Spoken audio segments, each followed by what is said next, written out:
Kalian belakangan ini ngerasa dompet makin tipis setiap kali keluar dari SPBU? Tenang, kalian nggak sendirian kok. Di luar sana, konstelasi harga minyak mentah dunia emang lagi bergejolak parah, bikin grafik harga BBM di berbagai belahan negara melesat layaknya supercar lagi launch control, alias naik signifikan banget. Efek domino inflasi BBM global ini otomatis ikutan nyiprat ke Indonesia. Tapi uniknya, di saat negara tetangga udah pada pasrah lepas harga pasar, pemerintah kita masih mati-matian masang benteng pertahanan biar harga BBM subsidi kayak Pertalite nggak langsung jebol ke angka psikologis yang bikin jantungan. Nah, pas kemarin harga solar non-subsidi ikutan naik, langsung deh netizen riuh dan nuduh yang enggak-enggak. Padahal kalau kita bedah pakai kacamata teknis, langkah ini murni mitigasi resiko inflasi, bukan ajang eksploitasi negara ke rakyatnya sendiri.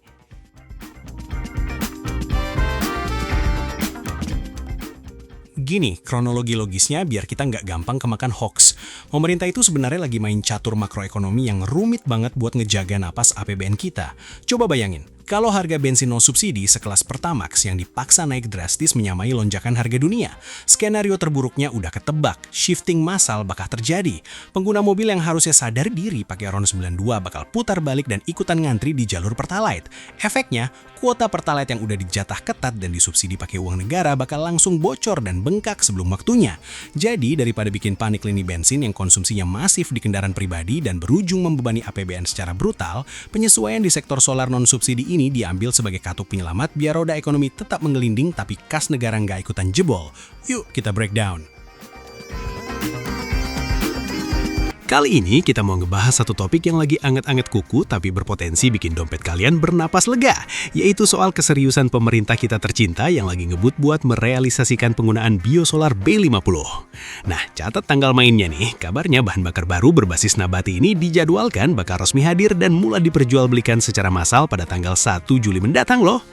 Yang paling bikin kuping para pecinta torsi badak langsung tegak jelas soal urusan harga. Yang dengar-dengar nih, angkanya bakal menarik banget buat disimak dan diulik lebih dalam.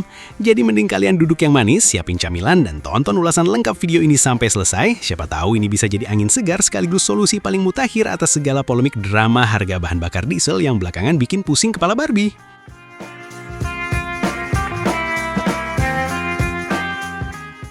Oke, mari kita buka lembaran curhat nasional dulu. Penggunaan bahan bakar diesel di Indonesia belakangan ini emang lagi jadi polemik yang benar-benar pelik. Mirip kayak hubungan kamu sama mantan yang belum kelar.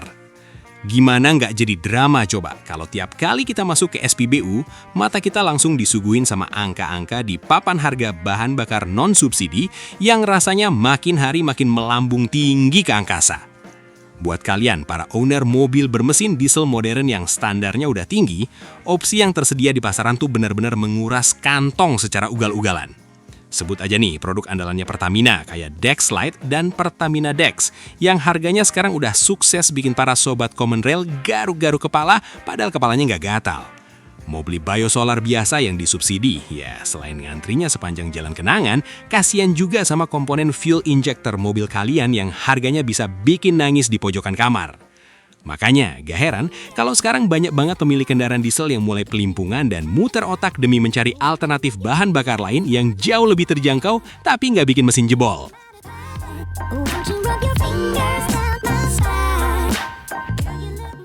Nah, untungnya pemerintah kita nggak tinggal diam melihat penderitaan dompet rakyatnya. Jadilah muncul rencana sakti bernama Mandatory B50 ini.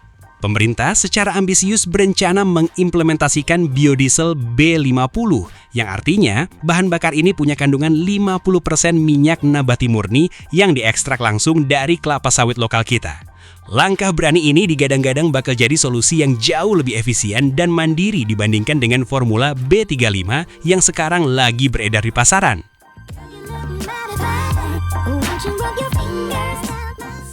Tapi bang, apa nggak jantungan tuh mesin mobil gua dikasih minum minyak sawit setengah botol gitu? Tenang, jangan panik dulu wahai netizen yang budiman. Berdasarkan hasil pengujian super ketat yang udah dilakuin sama tim jenius dari Kementerian ESDM, racikan B50 ini dinilai aman dan cocok banget buat dipakai harian.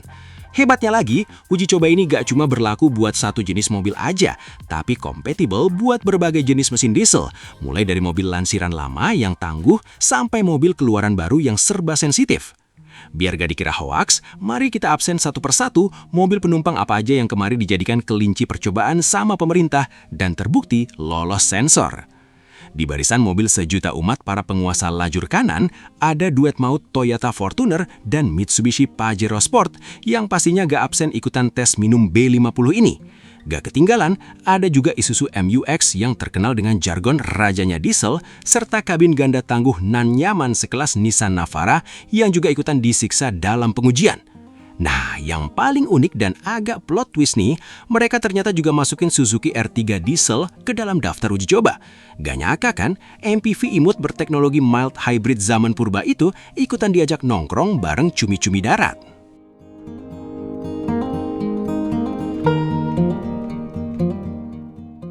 Geser sedikit ke sektor kendaraan yang biasa dipakai kerja rodi nyari duit, alias segmen niaga dan double cabin yang juga dapat porsi pengujian gak kalah berat.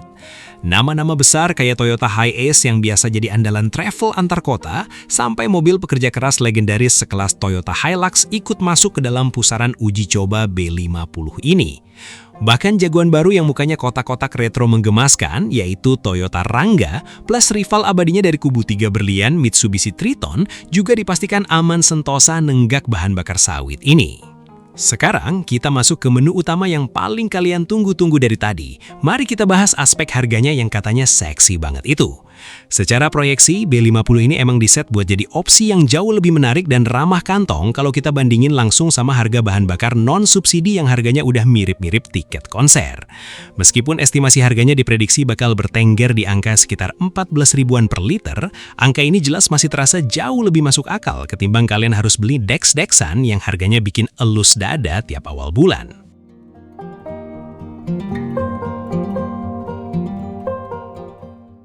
Dari kacamata makroekonomi, pemerintah jelas menaruh harapan yang sangat besar lewat program B50 ini, terutama buat menekan angka impor energi fosil kita yang gila-gilaan secara signifikan.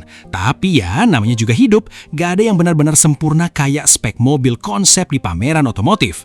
Program ambisius ini pastinya juga membawa tantangan tersendiri. Kita juga wajib ngasih catatan kritis nih soal potensi dampak lingkungan jangka panjang di masa depan, salah satunya adalah risiko deforestasi hutan yang meluas demi ngebuka lahan perkebunan sawit baru.